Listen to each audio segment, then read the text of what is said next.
ये जायदाद जब बाहर नहीं रखेंगे, जब इसी सरकारी अस्पताल में इलाज कराएंगे, तो कसम वाली गल है कि ना मजा आएगा कि एक बेड ते खुदा ना खास्ता जे मैं पे आया तो मैं जो वेखांगा इधर नवाज शरीफ पे आएगा, जो वेखांगा अगे बिलावल पे आएगा, फिर सबको सेम प्रोटोकॉल मिलेगा, सबको सेम इलाज मिलेगा। इनके बच्चे जब तालीम इन स्कूलों में हासिल करेंगे जहाँ मेरा बच्चा पढ़ता है, फिर सारा स्टैंडर्ड अच्छा हो जाएगा। तो ये कब तक?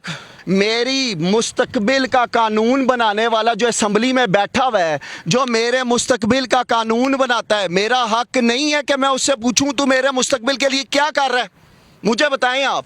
मेरे इस बच्चे का हक नहीं है कि ये पूछे कि तुम मेरे मुस्तकबिल के ऊपर कानून बना रहे हो, तुम क्या कानून बना रहे हो? अगर मैं आज अपने इस बच्चे को 6 साल के ये अवेयरनेस नहीं दूंगा कि बेटा तूने पूछना है, यू हैव टू आस्क। मुझे एक चीज बताएं, हर कानून इधर बन जाता, मैं किसी का नाम नहीं लेता हूं, ये कानून क्यों नहीं बनता? मेरे लोग जो मर गए, चिल्ड्रंस अस्पताल में मर गए, दिल के पंजाब कार्डियोलॉजी में स्टंट नकली डलने में मर गए, उनका क्यों नहीं फैसला होता एक दिन के अंदर? एक दिन के अंदर बाकी सारे फैसले क्यों होते हैं? यार मेरी कमर टूट गई है, बिजली का बिल दो, गैस का बिल दो, फलाना टैक्स दो, पेट्रोल महंगा करो, मैं मरने वाला हो गया हूं, मैं बिल्कुल सफेद पोश आदमी ब्रेक इवन पे आ गया, उसकी जितनी आमदनी है उतना खर्चा है। अब 2-3 महीने बाद तो हम भीख मांगते फिरेंगे लोगों से कि यार मेरे घर का खर्चा पूरा नहीं हो रहा।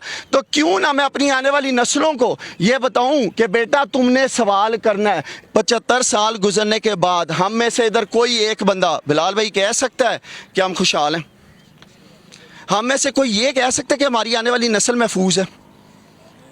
जब हम नहीं कह सकते तो हमारा ये हाल किन्होंने बनाया है? इनके सब के महलात बाहर, पैसा बाहर, सबका।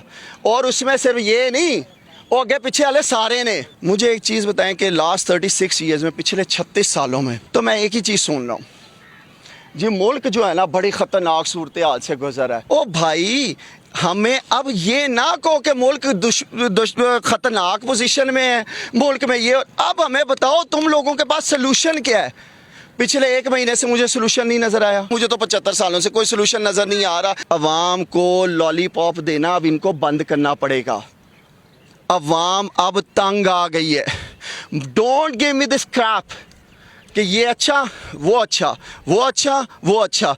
ये सारे चंगे ने तो पाकिस्तान मैं लुटे है, तुसी लुटे है। मैंने दसो ना, ये पाकिस्तान ते इन्हें कर्जे जड़े चढ़े ने, वो किने चढ़ाए ने? इन्होंने लोगों ने चढ़ाए ने। सानू की लभ्या? सानू ये लभ्या हर नवी हुकूमत आंदी कहती पाकिस्तान बहुत मुल्क के बहुत दुश्वार दौर से गुजर रहा है। ये बात मैं इनकी 100% इनसे एग्री करता हूँ कि अगर आप अपने बच्चों को हक और बातिल के दरमियान तमीज़ सिखाते हैं तो no one has the right to stop you, to deter you, because it's your right, it's your duty to teach them कि बेटा ये अच्छा रास्ता है, ये बुरा रास्ता है।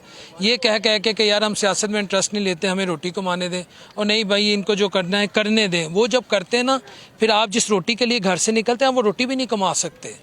फिर आप जिस दफ्तर में बैठे होते हैं कि नहीं यार मुझे सियासत से कोई गर्ज नहीं है, मुझे मेरा काम करने दो, वो फिर वो करते हैं कि आप अपना काम भी नहीं कर सकते। तो जब अगर आप अपने जो आप पे फ़र्ज़ है कि कम से कम हक और बातिल के दरमियान लाइन कायम कर दें कि यार ये है लाइन, ये है रेड लाइन, ये है डेड लाइन, इसको कोई क्रॉस नहीं कर सकता, तो फिर जब आप अपना कारोबार करेंगे, आप अपने दफ्तरी औकात में जब मामला चलाएंगे वो स्मूथ वे में चलेंगे, आपको टेंशन नहीं होगी। इससे ज़्यादा कुछ नहीं कहूँगा। मैं इनसे 100% एग्री करता हूँ जो कुछ उन्होंने कहा। अल्लाह अपने हबीब अलैहिस्सलाम के साथ हम सब के लिए आसानियाँ पैदा करे। अगले प्रोग्राम तक अपने होस्ट मोहम्मद डॉक्टर बिलाल शफी को, मेरे कैमरामैन तनवीर भाई के साथ इजाज़त दीजिए। अल्लाह ने के